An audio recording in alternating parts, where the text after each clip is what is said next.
Hi, my name is Aaron Charles. I'm a real estate investor, real estate agent, and motivational speaker. And you're watching my interview on pastblog.org.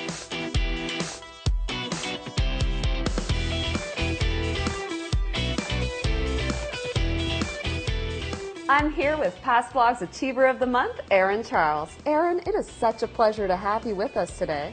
You've had quite an adventure. Adventure indeed. Thank you for having me. So let's explore this adventure, your journey as it were. Tell me what life was like growing up. Yes, I was actually born and raised in Trinidad. I came here at the age of 6. My parents divorced when I was young, so my mother agreed with my father that she would let him take us to Canada, my brother and I. And I arrived in Canada in 1993, in the middle of the winter. So how was that transition? Definitely shocking. Simple fact, I was just coming out of kindergarten. I was very attached to my mother, and I got taken away from my mother. And it wasn't like I can go visit her on the weekends. She was in another country. I used to cry myself to sleep every single night. By myself, no one knew, but I used to cry myself to sleep for years. So tell me about your education, how you got to be where you are today. Wow. My education journey was zigzag all over the place. So from grade 7 and 8, I was in a program called the Peak Program. That was designed for kids who are doing very well. But when I got into high school, that's when my whole life changed. I was coming in with that grade 7 and 8 momentum. But when I was getting down to the last bit of grade 9, my life started to go down.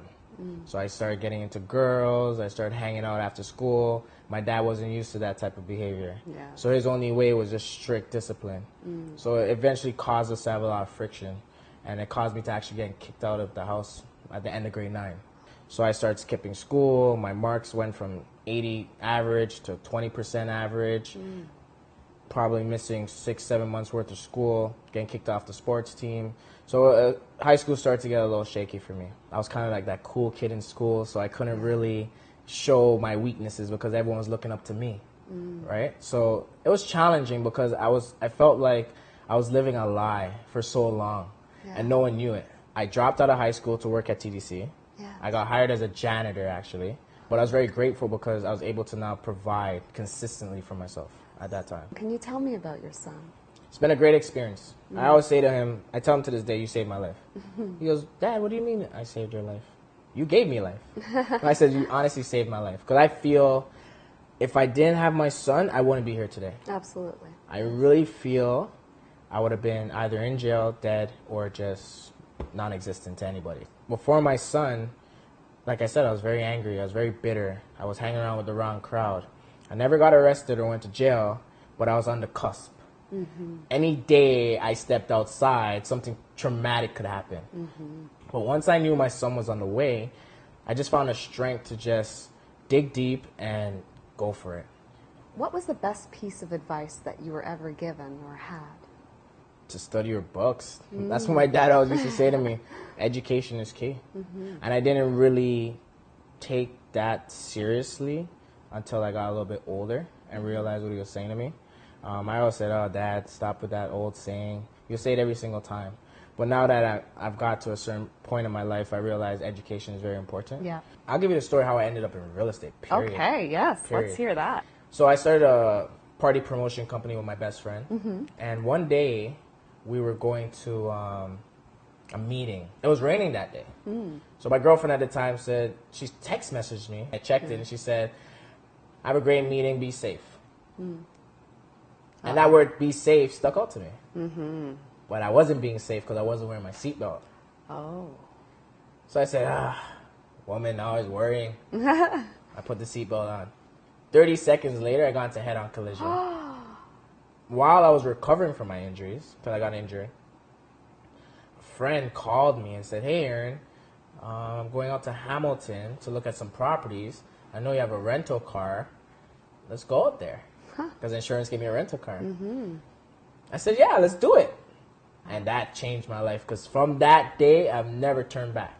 Never turned back. So I bought my first property at the age of 23. I didn't get into real estate for the money.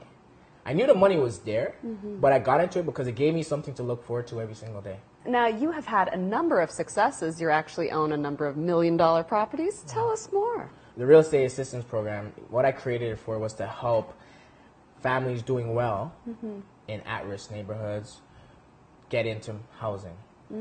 When I say housing, not metro housing or any community housing, actually their own properties. My team of investors, or we will go out there, source properties that aren't doing so well, renovate them, get these families to move into these finished properties, and lend them the down payment or gift them the down payment from the community and get them into housing.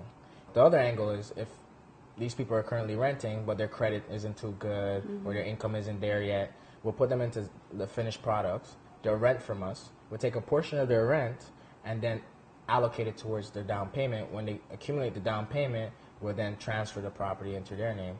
So now they're renting with a purpose.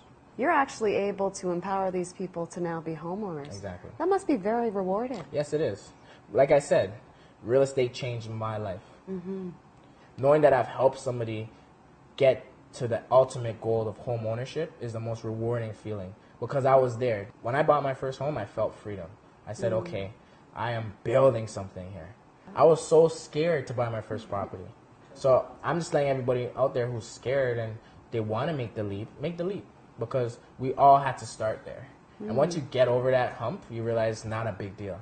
Once you change your mindset and you start thinking positive, you get rich in spirit, you start walking differently, acting differently, and then you start planning differently. And it took me a long time to get here, because I was very closed off. I never spoke about my shortcomings.